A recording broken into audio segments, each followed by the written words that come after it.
नमस्कार। हिंदू पैड आपके लिए लेकर आया है गणेश चतुर्थी पूजा करने का सुलभ विधि। आजकल किसी भी पूजा के लिए पुरोहित मिलना मुश्किल हो गया है। हर रोज़ हमें ढेर सारे विज्ञापन आ रहे हैं कि घर में सुलभ तरीके से पूजा कैसे करें।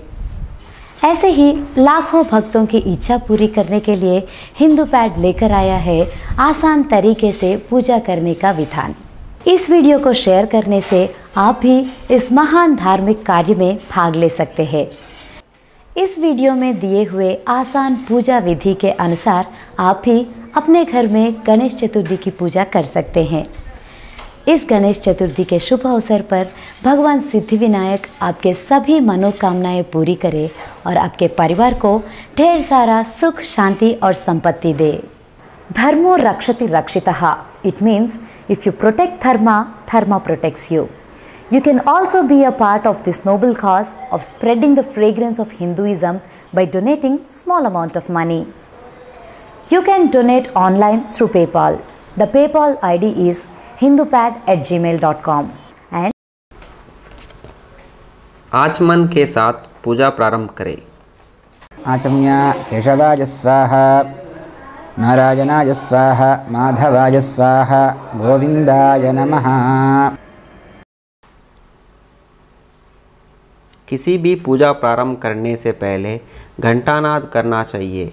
इससे आसपास की जगह से दुष्ट शक्तियों का उच्चाटन होता है।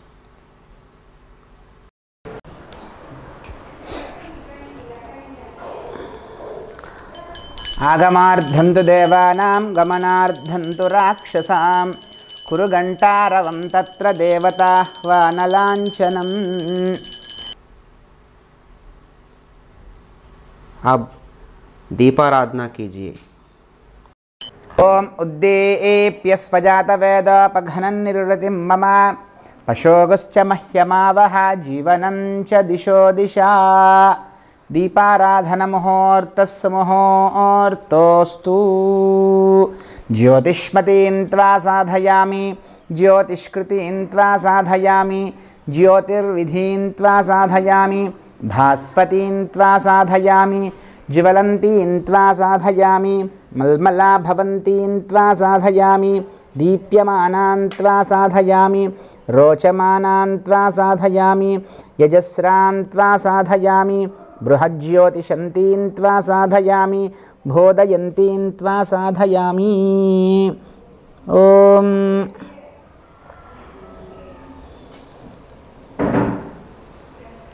दीपराजाय नमः। गन्धाक्षतपुष्पैरभ्यर्च्य अब गणपति षोडशोपचार पूजा प्रारंभ होता है। ओम मम आग्ने वर्चो विहवेश्वस्तु वयं त्वेन्धानास्तनुवं पुषेम, मह्यं नमन्तां प्रदिशश्चतस्रस्त्वयाध्यक्षेण पृतना जयेम। मम देवा विहवे सन्तु सर्व इन्द्रावन्तो मरुतो विष्णुरग्निः, ममान्तरिक्षमुरुगोपमस्तु मह्यं वातः पवतां कामे अस्मिन्।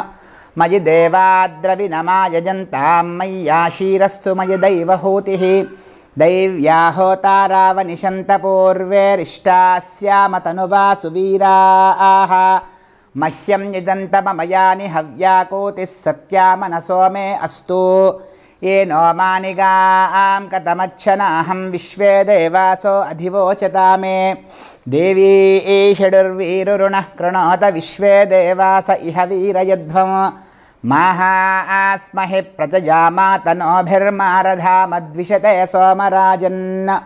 अग्निर्मन्यं प्रतिनुदन् पुरस्ताददब्धो गोपाः परिपाहिनस्त्वम्। प्रथ्यं च यन्तु निगुतः पुनस्ते मयिषां चित्तं प्रभृदा विनेशत। धाता धातॄणां भुवनस्य यस्पतिर्देवगुं सवितारमभिमातिशाहम्। इमं यज्ञमश्विना वा बृहस्पतिर्देवाः पान्तु यजमानन्यर्धात्। रव्यचान महिषः शर्म यगुं सदस्मिन् हवे पुरुहोतः पुरुक्षो। सनः प्रजायै हर्यश्वमृडयेन्द्रमानोरीरिषमापरादाः। येन सपत्ना अपते भवन्विन्द्राग्निभ्यामवबाधामहेतान्। वसवो रुद्रा आदित्या उपरि स्पृशमोऽग्रं चेत्तारमधिराजमक्रन् हर्वाञ्चमिन्द्रममुतो हवामहे योगो जिद्धनजिदश्वजिद्यः इमन्नो यज्ञं विहवे जुषश्वास्य कुर्मो हरिवो मेधिनं त्वा देवीं वाचमजनयन्त देवास्तां विश्वरूपाः पशवो वदन्ति सा न मन्द्रेशमोर्जन्दुहानाधेनुर्वागस्मानुपसुष्टुतैतो अयं मुहूर्तः सुमुहूर्तोऽस्तु याः फलनीर्या अफला अपुष्पायाश्च पुष्पिणीः बृहस्पतिः प्रसूतास्थानो मुञ्चन्त्वगुंहसः फलदानकल्पोक्तसम्पूर्णसकलफलावाप्तिरस्तु।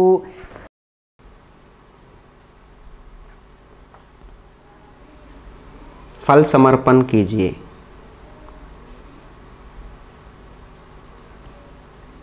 अक्षता और फूल लीजिए और भगवान विनायक जी से प्रार्थना कीजिए।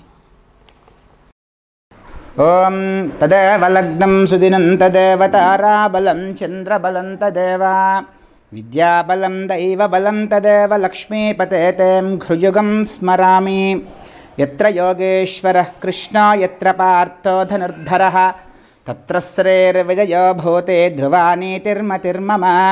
स्मृते सकलकल्याणाभाजनं यत्र जायते पुरुषस्थमजं नित्यं प्रजामि शरणं हरिं। सर्वदा सर्वकार्येषु नास्ति तेषाममङ्गलं येषां हृदि स्थो भगवान् मङ्गलायतनं हरिः। लाभस्तेषां जयस्तेषां कुतस्तेषां पराभवः येषामिन्दीवरश्यामो हृदयस्थो जनार्दनः। आपदामपहर्तारं दातारं सर्वसम्पदां लोकाभिरामं श्रीरामं भूयो भूयो नमाम्यहम्। सुमुखश्चेकदन्तश्च कपिलो गजकर्णिकः लम्बोदरश्च विकटो विघ्नराजो गणाधिपः। धूमकेतुर्गणाध्यक्षो पालचन्द्रो गजाननः। वक्रतुण्डशूर्पकर्णो हेरम्बस्कन्दपूर्वजः। षोडशैतानि नामानि यः पठेत् शृणुयादपि विद्यारम्भे विवाहे च प्रवेशे निर्गमे तदा संग्रामे सर्वकार्येषु विघ्नस्तस्य न जायते। शुक्लाम्बरधरं विष्णुं शशिवर्णं चतुर्भुजं प्रसन्नवदनं ध्यायेत् सर्वविघ्नोपशान्तये। अभीप्सितार्थसिद्ध्यर्थं पूजितो यः सुरासुरैः सर्वविघ्नहरस्तस्मै श्रीमन्महागणाधिपतये नमः। सर्वमङ्गलमाङ्गल्ये शिवे सर्वार्थसाधिके शरण्ये त्र्यम्बके देवी नारायणि नमोऽस्तुते। श्रीलक्ष्मीनारायणाभ्यां नमः। उमामहेश्वराभ्यां नमः। अक्षतलु वाणी हिरण्यगर्भाभ्यां नमः। शचीपुरन्दराभ्यां नमः। अरुन्धती वसिष्ठाभ्यां नमः। श्रीसीतारामाभ्यां नमः। सर्वेभ्यो ब्राह्मणेभ्यो महाजनेभ्यो नमो नमः। आचमन करिए। आचम्या केशवाय स्वाहा नारायणाय स्वाहा माधवाय स्वाहा गोविन्दाय नमः। विष्णवे नमः। मधुसूदनाय नमः। त्रिविक्रमाय नमः। वामनाय नमः। श्रीधराय नमः। ऋषिकेशाय नमः। पद्मनाभाय नमः। दामोदराय नमः। संकर्षणाय नमः। वासुदेवाय नमः। वासुदेवाय नमः। दक्षिणं नारसिंहाय नमः। चित्तमजनार्दनाय नमः। उपेन्द्राय नमः। हरये नमः। श्रीकृष्णाय नमः।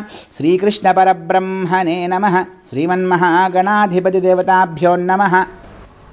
थोड़ी अक्षता लीजिए। ओम उत्तिष्ठन्तो भूतपिशाचाः एते भूमिभारकाः एतेषामविरोधेन ब्रह्मकर्म समारभे।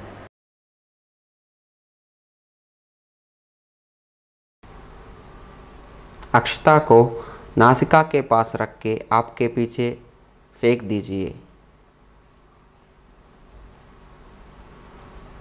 अब प्राणायाम कीजिए।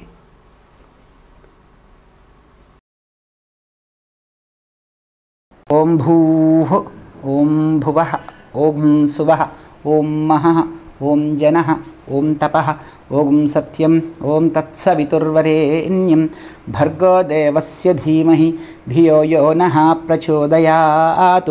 ओमापो ज्योतिरसोमृतं ब्रह्म भूर्भुवस्सुवरोम्।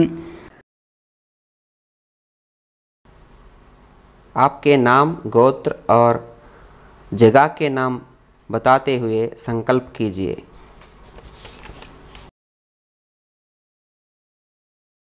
ओम मम उपात्त समस्त दुरितक्षयद्वारा श्री परमेश्वरमुद्दिश्य श्री परमेश्वर प्रीत्यर्थम श्री महाविष्णोराज्ञया प्रवर्तमानस्य अद्य ब्रह्मणः द्वितीयपरार्धे श्री श्वेतवराहकल्पे वैवस्वतमन्वन्तरे कलियुगे प्रथमपादे जम्बूद्वीपे भरतवर्षे भरतखण्डे मेरोः दक्षिणदिग्भागे श्रीशैलस्य वायुव्यप्रदेशे कृष्णागोदावर्योर्मध्यप्रदेशे समस्तदेवता ब्राह्मण हरिहर गुरुचरणसन्निधौ अस्मिन् वर्तमान व्यवहारिक चान्द्रमानेन स्वस्ति श्री जयनाम संवत्सरे दक्षिणायने वर्ष ऋतौ भाद्रपदमासे शुक्लपक्षे चतुर्थ्यां वासरः वासरस्तु अध्यवासरः भृगुवासरे शुभवासरे शुभनक्षत्रे शुभयोगे शुभकरणे वङ्गनविशेषण विशिष्टायां शुभतिथौ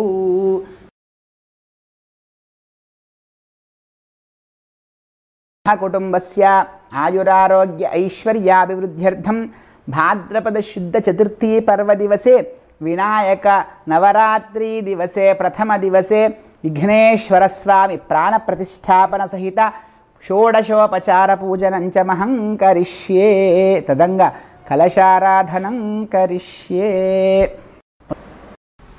संकल्प के बाद कलश पूजा कीजिए। कलश में गंगा, यमुना, सरस्वती, गोदावरी, नर्मदा, सिंधु और कावेरी जैसे पुण्य नदियों को आवाहन कीजिए।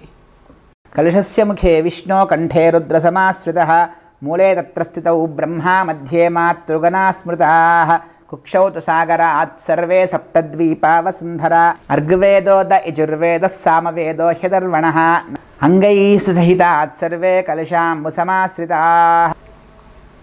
कलश के ऊपर आप हाथ रखिए। ओम आकलशेषु धावते पवित्रे परिशिच्यते उक्तैर्यज्ञेषु वर्धते आपो वा इदगुं सर्वं विश्वाभूतान्यापः प्राणा वा आपः पशव आपोन्नमापो अमृतमापः सम्राडापो विराडापः स्वराडापश्चन्दागुष्यापो ज्योतिगुष्यापो यजुगुष्यापः सत्यमापः सर्वा देवता आपो भूर्भुवस्वराप ओम। कलश के पानी को मिलाइए। गंगे च यमुने कृष्णे गोदावरी सरस्वती नर्मदे सिंधु कावेर्यौ जलेऽस्मिन् सन्निधिं कुरु आयान्तु देवपूजार्थं दुरितक्षयकारका। कलश में से थोड़ा पानी लेकर पूजा सामग्री गणपति जी और आपके ऊपर संप्रोक्षण कीजिए। ओम कलशोदकेन पूजा द्रव्याणि संप्रोक्ष्य देवं संप्रोक्ष्य आत्मानां च संप्रोक्ष्य।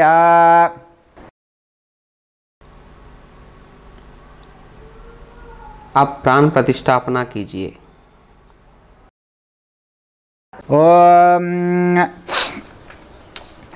अस्य श्री सिद्धि विनायक स्वामी देवता प्राण प्रतिष्ठापन महामंत्रस्य ओम आं ह्रां क्रों यं यं लौ सं लं क्षं क्रों हां आं सिद्धिविनायकदेवताः प्राणाः अक्षयः प्राणाः देवता जीव इह स्थितानि सर्वेन्द्रियाणि वाङ्मनुश्चक्षुश्रुजिह्वाग्राणानि सुखं चरं तिष्ठं तु स्वाहा पुनीते पुनरस्मासु चक्षुः पुनः प्राणमिहिनो देहि भोगं जोक्पश्चेम सूर्यमुश्चरं दमनमते मृडया न स्वस्ति अमृतं वैः प्राणा अमृतमापः प्राणानेव यथास्तानमुपह्वजिते स्वामिन् सर्वजगन्नाथा यावत् पूजा अवसानकं तावत् त्वं प्रीतिभावेन बिम्बेऽस्मिन् सन्निधिं कुरु। स्थिरो भव वरदो भव सुमुखो भव सुप्रसन्नो भव स्थिरासनं कुरुः। अत ध्यानम्।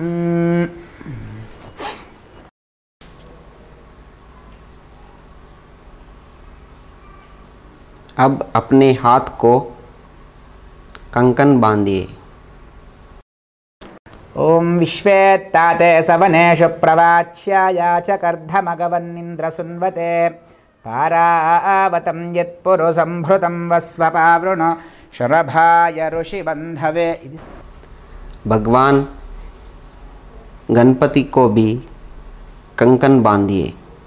ఓం ఆచూతపత్రం విశ్వేత్తాతే సవనేషు ప్రవాచ్యాయా చ కర్ధమగవన్నింద్రసున్వతే పారావతం యత్పురు సంభృతం వస్వపావృణో శరభాయ ఋషిబంధవే. రక్షాబంధనముహూర్తస్సు ముహూర్తోస్తు.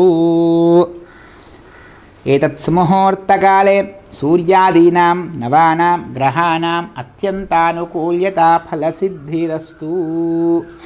ధ్యాన ఆవాహనాది షోడశోపచార పూజాం కరిష్యే. స్థిరో భవ వరదో భవ సుముఖో భవ సుప్రసన్నో భవ స్థిరాసనం కురు. ఓం ఓం విఘ్నద్వాంత నివారణైకతర నిర్విఘ్నాటవీ హవ్యవాట్. విఘ్నవ్యాలకుల ప్రమద్ధ గరుడో విఘ్నేవ పంచానన. విఘ్నోత్తుంగగిరి ప్రవేధనకరీ విఘ్నాద్రికుంభోద్భవ. విఘ్నాగౌ గగనః ప్రచండ పవనో విఘ్నేశ్వరః పాతు నః. మహాగణాధిపతయే నమః. సాంగాం సాయుధాం సవాహనాం సుశక్తి పత్నీ పుత్ర పరివార సమేతం అస్య బింబే గణపతిమావాహయామి స్థాపయామి పూజయామి. ధ్యాయామి వక్రతుండ మహాకాయ సూర్యకోటి సమప్రభా. నిర్విఘ్నం కురు మే దేవ సర్వకార్యేషు సర్వదా. ధ్యానం సమర్పయామి ఆవాహయామి. రత్నఖచిత సింహాసనం సమర్పయామి. ధ్యానపూర్వక నమస్కారాన్ సమర్పయామి. భవసంచిత పాపౌఘా విధ్వంసన విచక్షణం విఘ్నాంధకార భాస్వంతం విఘ్నరాజమహం భజే. ఏకదంతం శూర్పకర్ణం గజవక్త్రం చతుర్భుజం పాశాంకుశధరం దేవం ధ్యాయేత్ సిద్ధివినాయకం. ఉత్తమం గణనాథస్య వ్రతం సంపత్కరం శుభం భక్తాభీష్టప్రదం తస్మాత్ ధ్యాయేత్ విఘ్ననాయకం. ధ్యాయేత్ గజాననం దేవం తప్తకాంచనసన్నిభం చతుర్భుజం మహాకాయం సర్వాభరణభూషితం. శ్రీవరసిద్ధివినాయకస్వామినే నమః. ధ్యానం సమర్పయామి.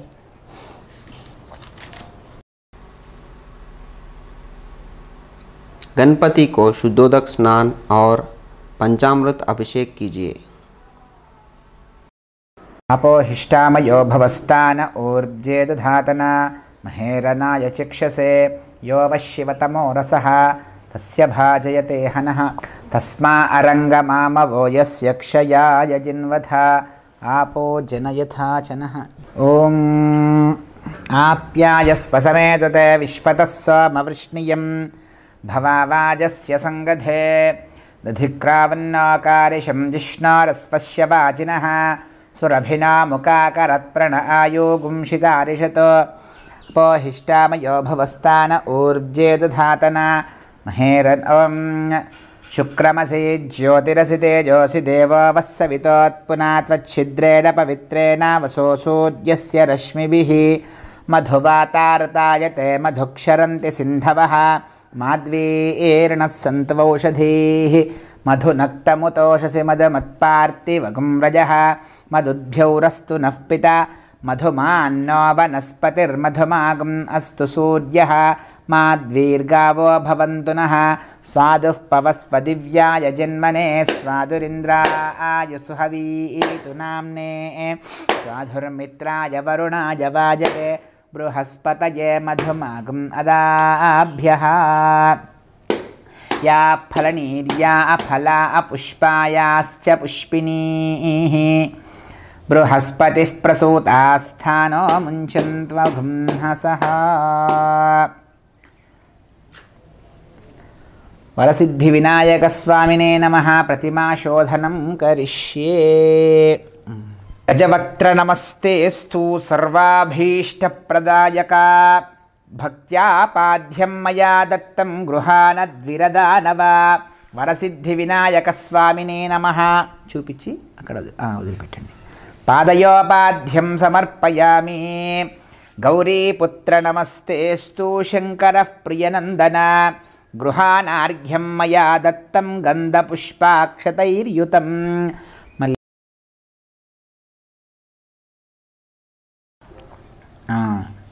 తర్వాత స్వామికి ఆచమనం. ఆచమనం సమర్పయామి. ఆపోహిష్టామయో భవస్థాన ఊర్జేదధాతన మహేరనాయ చక్షసే యోవశివతమోరసః స్తస్య భాజయతే హనః ఉషతేరివ మాతరః తస్మా అరంగమామవో యస్య క్షయాయ జిన్వథ ఆపో జనయథాచనః. శుద్ధోదకస్నానం సమర్పయామి.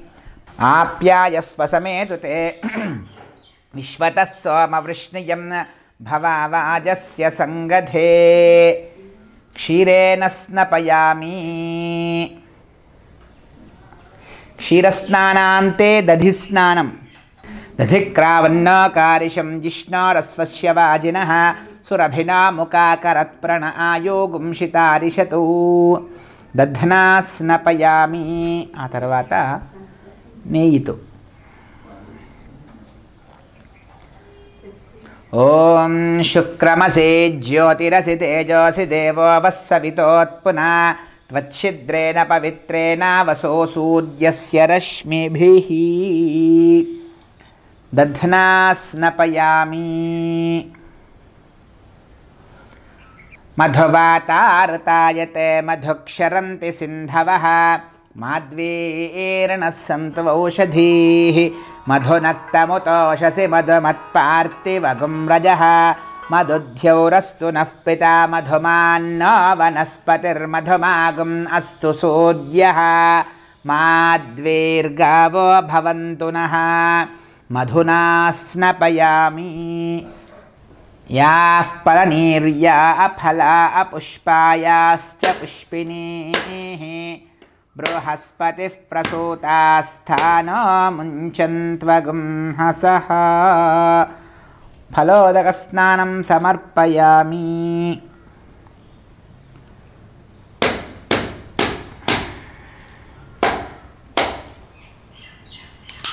ఆపోహిష్టామయో భువః. ఆకులతోంచి. స్థాన ఊర్జేదధాతన మహేరనాయ చక్షసే యోవశివతమోరసస్తస్య భాజయతే హనః ఉషతీరవ మాతరః తస్మారంగమామవో యస్య క్షయాయ జిన్వథ ఆపో జనయథాచనః. వరసిద్ధివినాయకస్వామినే నమః. శుద్ధోదకస్నానం సమర్పయామి.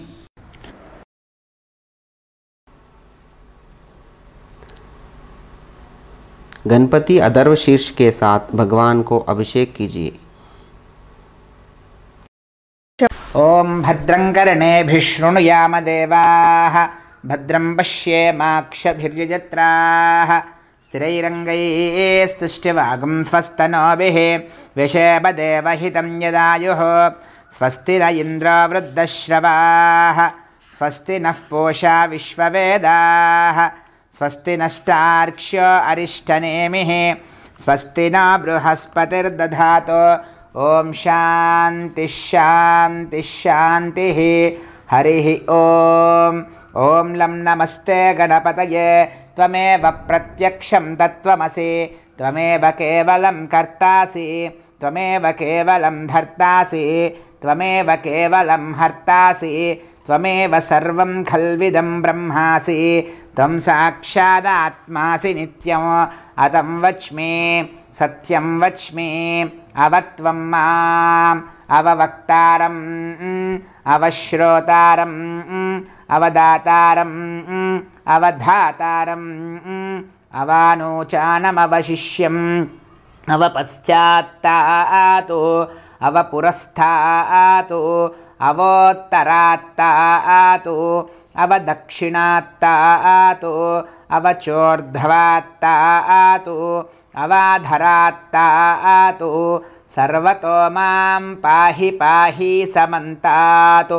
त्वं वाङ्मयस्त्वं चिन्मयः त्वम् आनन्दमयस्त्वं ब्रह्ममयः त्वं सच्चिदानन्दाद्वितीयोऽसि त्वं प्रत्यक्षं ब्रह्मासि त्वं ज्ञानमयो विज्ञानमयोऽसि सर्वं जगदिदं तत्त्वो जायते सर्वं जगदिदं तत्त्वस्तिष्ठति सर्वं जगदिदं त्वयि लयमेष्यति सर्वं जगदिदं त्वयि प्रत्येति त्वं भूमिरापो नलो निलो नभः त्वं चत्वारि वाक्पदानि त्वं गुणत्रयातीतः त्वं देहत्रयातीतः त्वं कालत्रयातीतः त्वम् अवस्थात्रयातीतः त्वं मूलाधारास्थितोऽसि नित्यं त्वं शक्तिः त्रयात्मकः त्वां योगिनो ध्यायन्ति नित्यं त्वं ब्रह्मा त्वं विष्णुस्त्वं रुद्रस्त्वं वायुस्त्वं इन्द्रस्त्वमग्निस्त्वं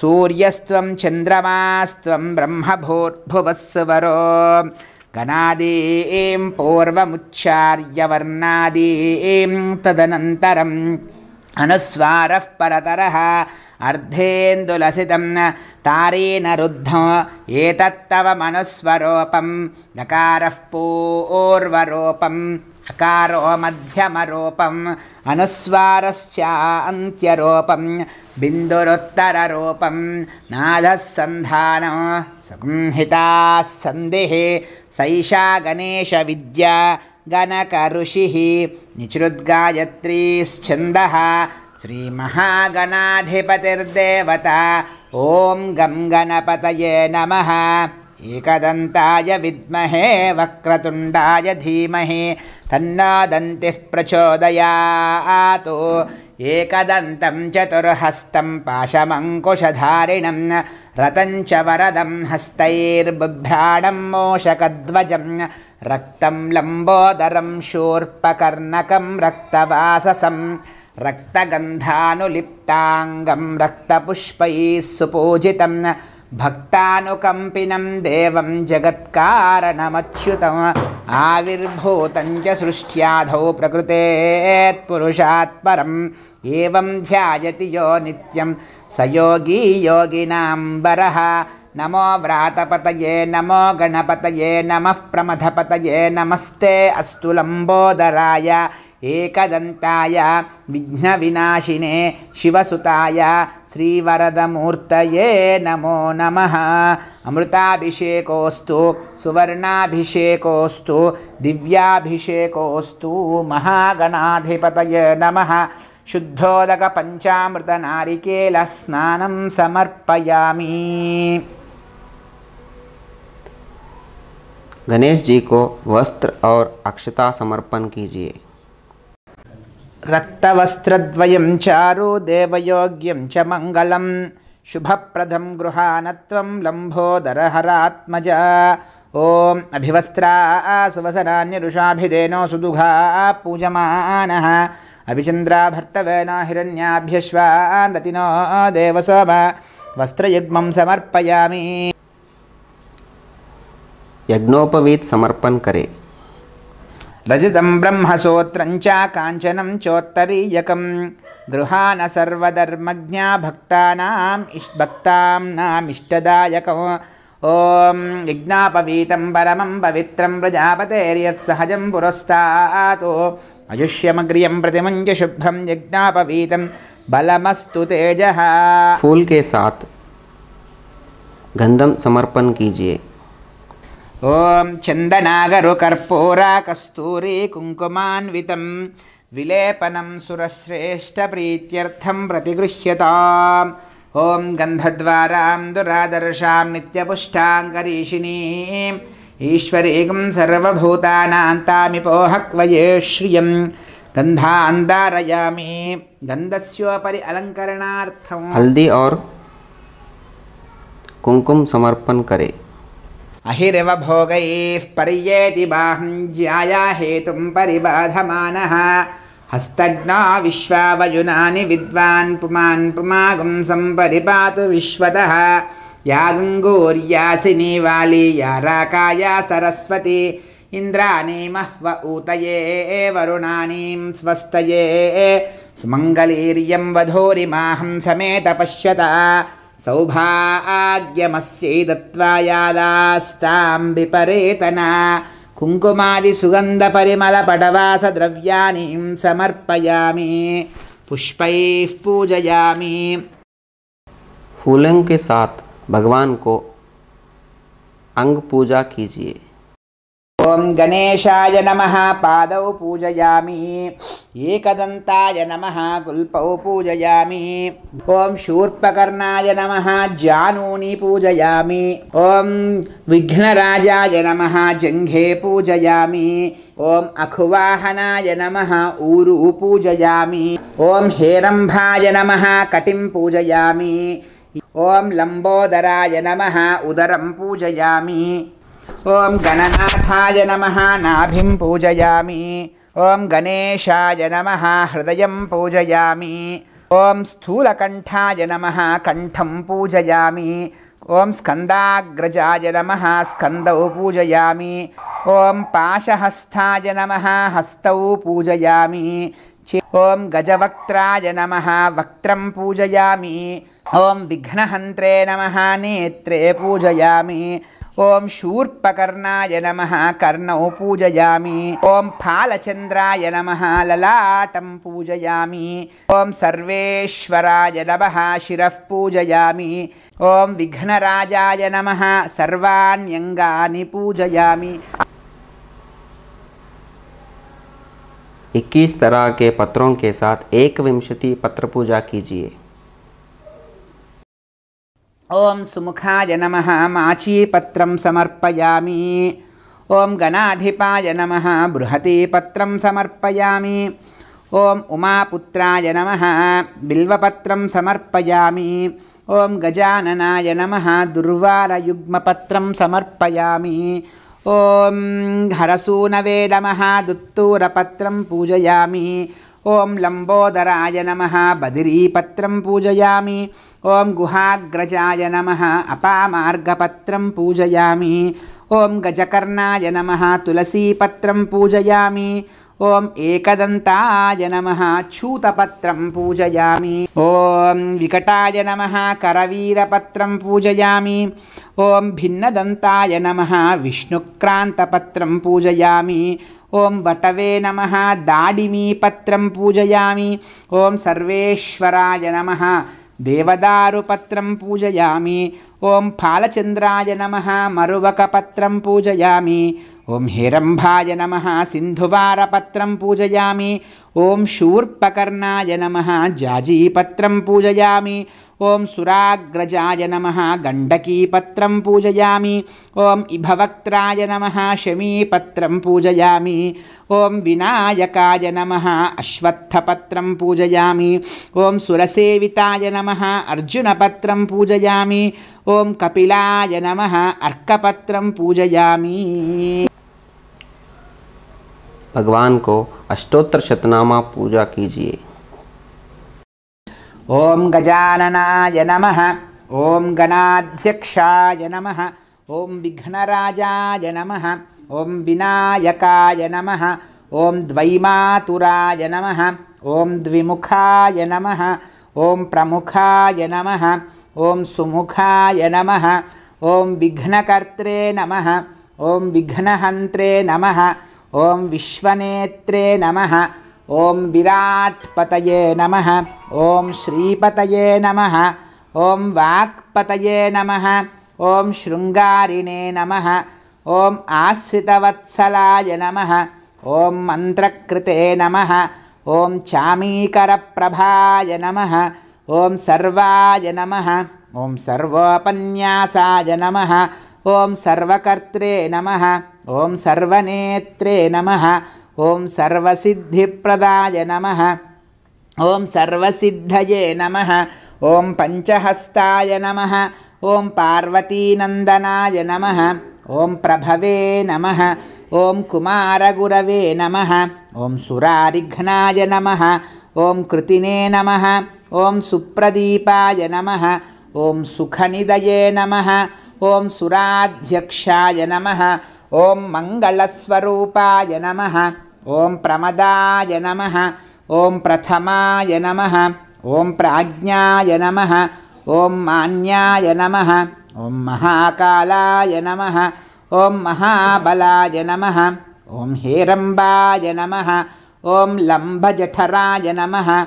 ॐ ह्रस्वग्रीवाय नमः ॐ महोदराय नमः ॐ मदोत्कटाय नमः ॐ महावीराय नमः ॐ मन्त्रिणे नमः ॐ विष्णुप्रियाय नमः ॐ भक्तजीविताय नमः ॐ जीतमन्मदाय नमः ॐ ऐश्वर्यकारणाय नमः ॐ जयिने नमः ॐ यक्षकिन्नरसेविताय नमः ॐ गङ्गासुताय नमः ॐ गणाधीशाय नमः ॐ गम्भीरनिनदाय नमः ॐ वटवे नमः ॐ अभीष्टवरदाय नमः ॐ महागणपतये नमः ॐ शिवप्रियाय नमः ॐ शीघ्रकारिणे नमः ॐ शाश्वताय नमः ॐ भवाय नमः ॐ बलोत्थिताय नमः ॐ भवात्मजाय नमः ॐ पुराणपुरुषे नमः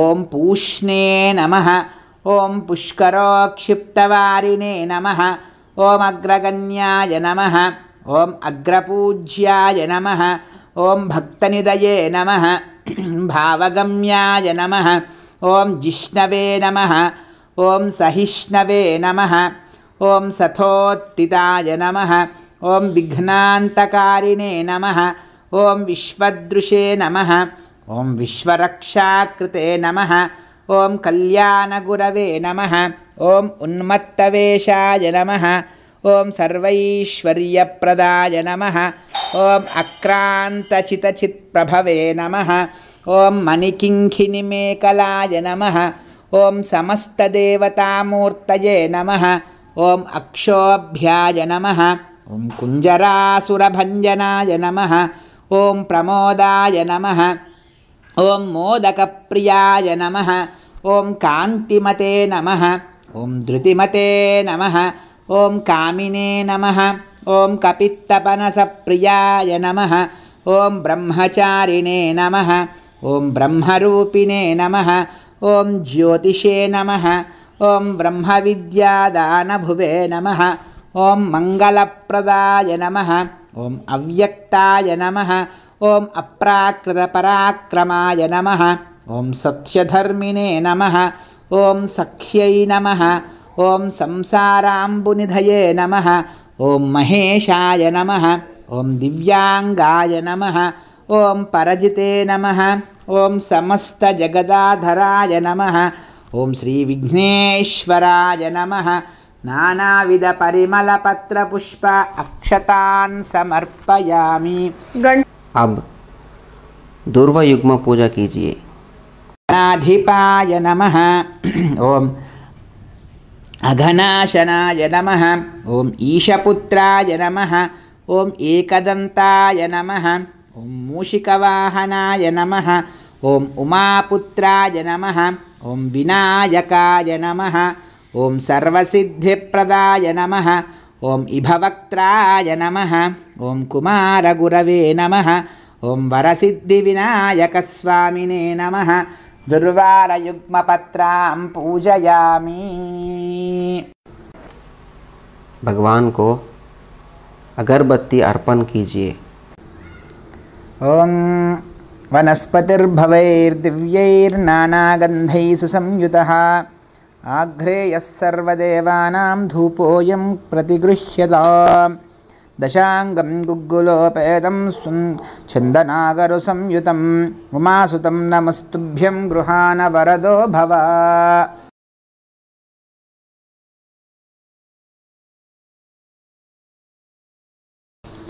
साज्यं त्रिवर्तिसंयुक्तं वह्निना योजितं प्रियं गृहाण मङ्गलं दीपं त्रैलोक्यतिमिरापः। ॐ दीपं दर्शयामि। धूपदीपान्ते शुद्ध आचमनं समर्पयामि। स्वामी को नैवेद्य समर्पण कीजिए। ॐ भूर्भुवस्सवः सवितुर्वरेण्यं भर्गो देवस्य धीमहि धियो यो नः प्रचोदयातु। सत्यन्तवर्तेन परशञ्चामि मृतोपस्थरणमसि स्वाहा। ॐ प्राणाय स्वाहा ॐ अपानाय स्वाहा ఓం వ్యానాయ స్వాహ, ఓం దానాయ స్వాహ, ఓం సమానాయ స్వాహ. మధ్యే మధ్యే ఉదకపానీయం సమర్పయామి. పూర్వాపోషణం సమర్పయామి, ఉత్తరాపోషణం సమర్పయామి. गणराज को तांबूल और दक्षिणा समर्पण कीजिए. ఓం పూగీఫలైः सकर्पूरैर्नागवल्लीदलैर्युतं मुक्ताचूर्णसमायुक्तं ताम्बूलं प्रतिगृह्यताम्. ताम्बूलचर्वणान्ते शुद्ध आचमनं समर्पयामि. कर्पूरमङ्गलनीराजनदीपं. भगवान को मंगलारती समर्पण कीजिए.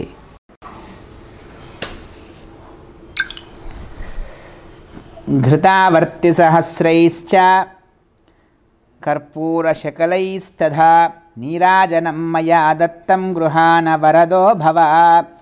वरसिद्धिविनायकस्वामिने नमः. मङ्गलनीराजनं.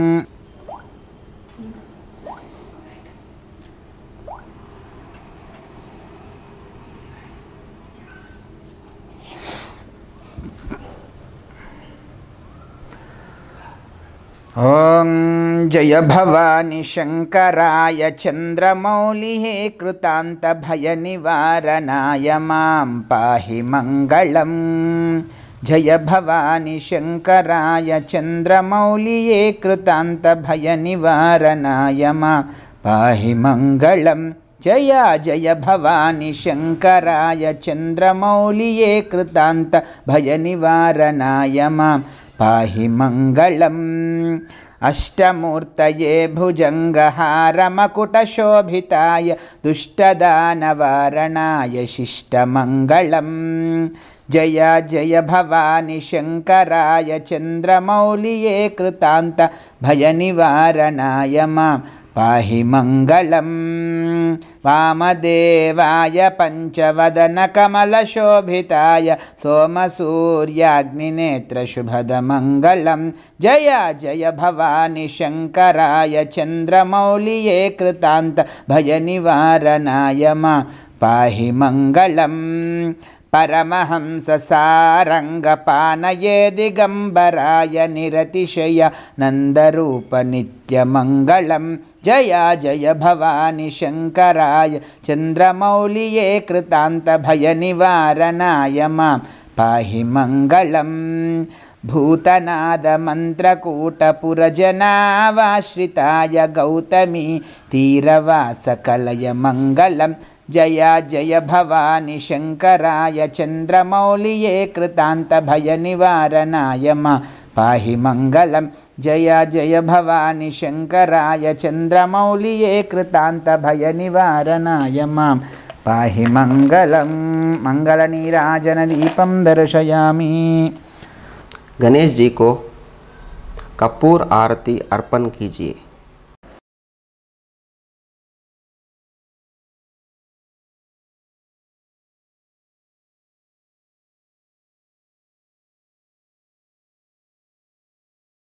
ఓం కర్పూరగౌరం కరుణావతారం సంసారసారే భుజగేంద్రహారం సదా వసంతం హృదయారవిందే భవం భవాని సహితం నమామి. సమ్రాజం చ విరాజం చ అభిశ్రీర్యాచనో గృహే లక్ష్మీరాష్ట్రశ్రయా ముఖే తయా మాసగుం సృజామసి. మానాహిగుంసేర్జాతవేదగామశ్వం పురుషం జగతో అబిభ్రదగ్న ఆగహి శ్రియామా పరిపాతయా.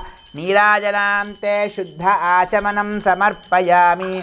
వరసిద్ధివినాయకస్వామి దేవతాభ్యో నమః. కర్పూరానందమంగళనీరాజనదీపం దర్శయామి. నమస్కరోమి. హర నమః పార్వతీపతే హర హర మహాదేవ. జయ బోలో గజానన మహారాజ కీ జై. फूल और अक्षता लेकर भगवान की प्रार्थना करिए.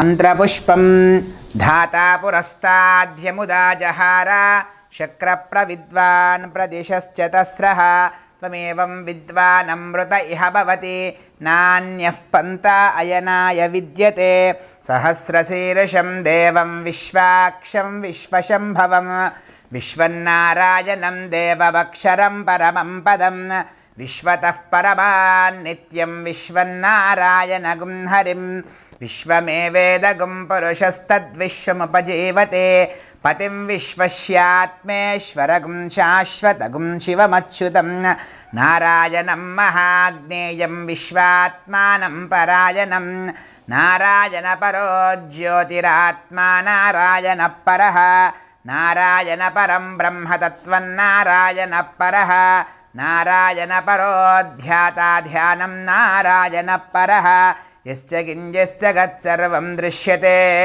श्रूयतेऽपि वा अन्तर्बहिश्च तत्सर्वं व्याप्य नारायणस्थितः अनन्तमव्ययं कविगुं समुद्रेऽन्तं विश्वशम्भवं पद्मकोशप्रतीकाशकं हृदयं चाप्यतोमुखम् अथो निष्ट्यावितस्यान्तेनाभ्यामुपरितिष्ठति ज्वालमालाकुलं भाति विश्वस्यायतनं महत् सन्ततगुं शिलाभिस्तुलं पद्भ्याकोशसन्निभं तस्यान्ते सुशिरगुं सूक्ष्मं तस्मिन् सर्वं प्रतिष्ठितं तस्य मध्ये महानग्निर्विश्वार्चिर्विश्वतोमुखः सोऽग्रभुग्विभजन्तिष्ठन्नाहारमजलः कविः तिर्यगोर्ध्वमदश्यायैरश्मयस्तस्य सन्तता स्वन्तापयति स्वन्देहमापादतलमस्तकः तस्य मध्ये वह्निशिखा अनीयोर्ध्वा व्यवस्थितः नीलतो इदमध्यस्त्वाद्विद्युल्लेकेव भास्वरा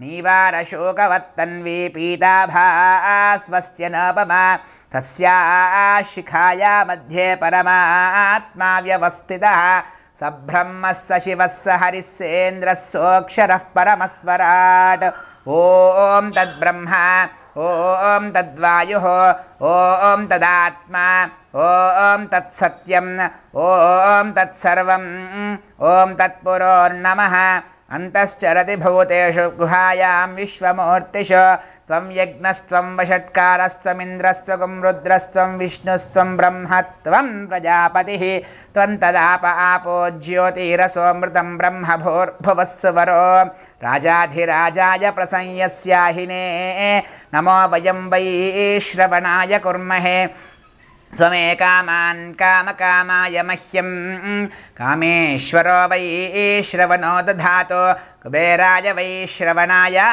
महाराजाय नमः ॐ स्वस्ति साम्राज्यं भोज्यं स्वाराज्यं वैराज्यं पारमेष्ट्यगुं राज्यं महाराज्यमाधिपत्यमयं समन्तपर्यायिष्य सार्वभौमः सार्वायुषः आन्धाता परार्धात् पृथिव्यै समुद्रपर्यन्ताय एकराळिते तदप्येष श्लोकोऽभिगीतमरुतः परिवेष्टारो मरुत्तस्यावसन् गृहे अवीक्षितस्य कामप्रियैर्विश्वैर्देवाः सभासद इति अदैतं विष्णवे चरन्निर्वपते यज्ञो वै विष्णुः यज्ञ एवान्ततः प्रतिष्ठते स्तोत्रजुहोति विष्णवे स्वाहा यज्ञाय स्वाहा प्रतिष्ठायै स्वाहेति नारायणाय विद्महे वासुदेवाय धीमहि न विष्णुप्रचोदयात्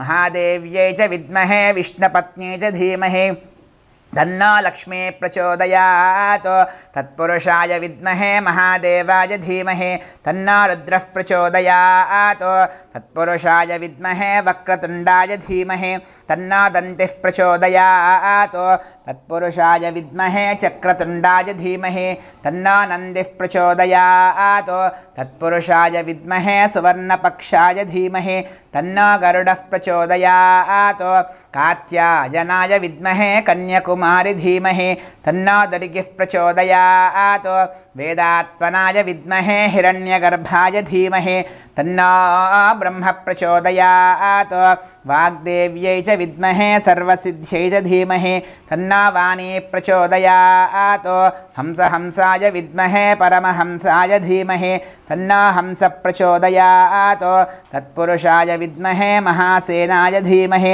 तन्नः षण्मुख प्रचोदयात् ईशानः सर्वविद्यानामीश्वरः सर्वभूतानां ब्रह्माधिपतिर्ब्रह्मणोऽधिपतिर्ब्रह्मा शिवो मे अस्तु सदा शिवो वरसिद्धिविनायकस्वामी देवताभ्यो नमः पादारविन्दयो दिव्यसुवर्णमन्त्रपुष्पाञ्जलिं समर्पयामि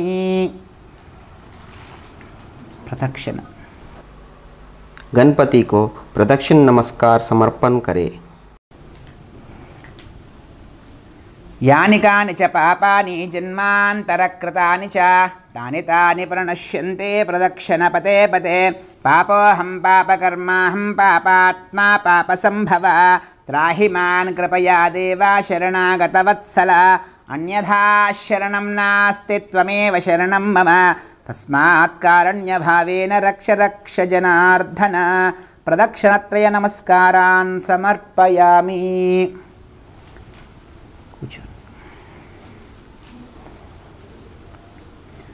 पुनः पूजाञ्च महं करिष्ये। हल्दी, कुमकुम, फूल और अक्षताओं से गणपति को पुनः पूजा कीजिए। चित्रमाश्चादयामि चामराभ्यां बीजयामि गीतं श्रावयामि नृत्यं नाटयामि वाद्यं घोषयामि समस्तराजोपचार भक्त्योपचार शक्त्योपचार मंत्रोपचार तंत्रोपचार शास्त्रोपचार पूजनेन भगवान् सर्वात्मक सर्वं श्री वरसिद्धिविनायक स्वामी देवता चरणारविन्दार्पणमस्तु।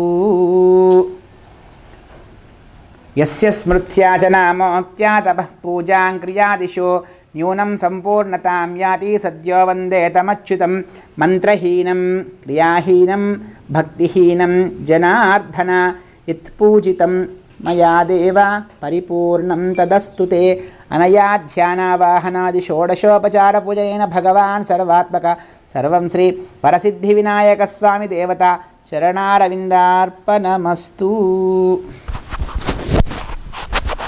Dharmo rakshati rakshitaha. It means if you protect dharma, dharma protects you. You can also be a part of this noble cause of spreading the fragrance of Hinduism by donating small amount of money. You can donate online through PayPal. The PayPal ID is hindupad@gmail.com and you can also send donations through bank transfers. For more details, check donate page on hindupad.com.